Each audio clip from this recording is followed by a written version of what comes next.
single group of, be they Arabs, be they Pakistanis, be they Indians, they stick together. They just don't want to. They don't want to mix with other outgroups, as Kevin MacDonald calls them. So it turns out, if you look in a historical perspective, despite this pathologization on the part of our enemies, starting with the Frankfurt School in '45, you know what they did, the great damage to our kids and so on. Another example I can give you. I was recently again in California, and I'm sure you know this firsthand. You see now and there in France, in particular in Germany, also in Norway, white women dating blacks and black guys dating white women and what have you. Well, I'm surprised, but at the same time very respectful of the fact that you will never, ever, an Asian woman, an Asian man in California for that matter, which is a microcosm of the whole world, she will never ever date a Mexican or a black. She will, however, date a white guy because it's a sense of prestige for a lady from the Philippines, even for a South Korean or a Japanese. But usually East Asians, not Southern Asians, they hang on, they stick together. They have very close community. They have very strong racial pride. Those races that do not have strong racial pride are white. So despite the fact that they've been demonized and pathologized since 1945 into guilt feelings, and we'll talk about this, it turns out that the white peoples, white nations have been the most tolerant ever since over the last 2,000 years. We have seen it with early Christianity, we have seen it later on in the Middle Ages, and you never hear about those stories. You never hear about the Turks and about white slavery in the 6th and 17th century in the Balkans, and how much damage they did. You don't hear about the Mongols, you don't hear about the Arabs in the 8th century, because basically Europe was always on the defensive. Europeans have never been aggressive and in a sense that they were trying to capture something which doesn't belong to them. Let's leave aside colonialism. Colonialism also was meant in the 19th century. I don't want to get carried away into a different topic, dear friends. In the 19th century, colonialism was basically believe it or not, the main disciples, the spokesman of colonialism was the left back then, the liberals. It was meant colonialism was not solely for economic exploitation. It was meant as a general type of egalitarian, spreading the Enlightenment message to quote-unquote wild people in Africa and Asia. You know what happened later on. So far you have followed me on that. I've tackled quite a few of topics which certainly need some more in-depth analysis, and given the brevity of our time, I don't think I can handle them. I would just like to say a few words for 5-10 more minutes, and then I will certainly take your questions about this negative identity in terms of victimology. And please do ask me afterwards questions, specific questions on some of those concepts that I'm using. Negative identity, I was telling you a while ago about this pathologization.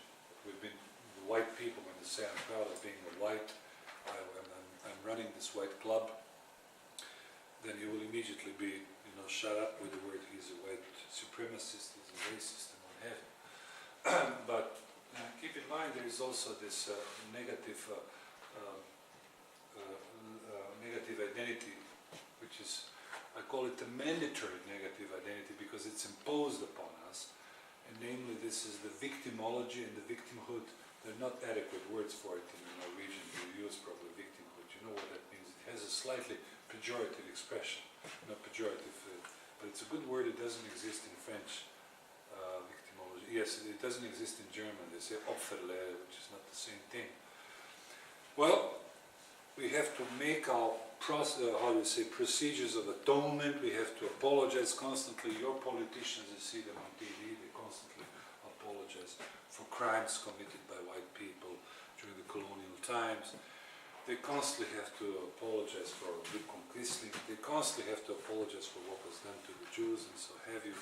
And this is what I call the negative victimology because it's imposed upon us. Just on you, in your fashion, on us.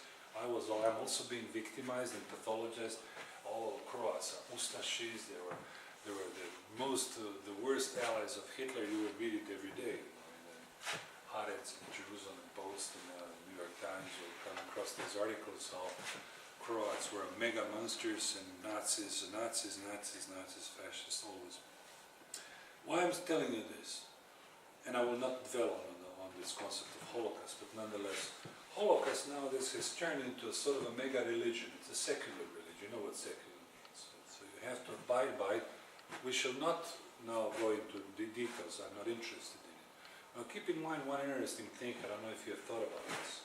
Even those who are behind this, how can I say, this belief that we have to accept this as a civic responsibility of even offering courses, imposing courses in a graduate school, you have courses on Holocaust and so on. They don't care whether you believe in some issues of Holocaust or not.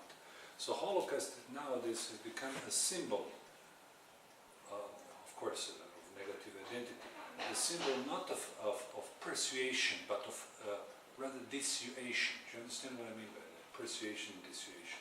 Nobody wants to persuade you now about the Holocaust. It's meant to dissuade. It's more or less, it's meant to be like a negative, let me help with the word, it's like you're not supposed to touch it, that's it. Let's just leave it aside. So this is just one aspect of this negative identity, we can call it global identity. Even some Arabic countries were recently forced, or rather suggested that they should pay allegiance and homage, if you wish, to the victims of the Holocaust. So it has become like a secular religion spanning the whole planet. But the problem with this is that immediately you have this victimology of other nations. Look at the Armenians now, it's like a chain reaction. Look at the Tibetans, look at the Palestinians. Find me any single nation on earth that will not come up with its own victimology. Can you follow me on that? So that's the problem now. I mean, I spoke with some Palestinians, I spoke with some blacks, I say, oh, how can Jews have their memorial sites? Why don't we have a memorial site? So this is the problem that the liberal system is facing nowadays. On the one hand, it is trying to foster some type of a consensus and to keep this fragile system, of merchandise, of handling, of dealing and wheeling intact, and yet at the same time it must accommodate millions, not millions, but thousands of different victimologists of every single tribe, be it some lost tribe in East Timor or some lost tribe in the Amazon forest. I'm sure you can follow me on that. So once you start with this imposed negative identity on your host country, specifically the European countries, what follows is that it will create misunderstandings, it will create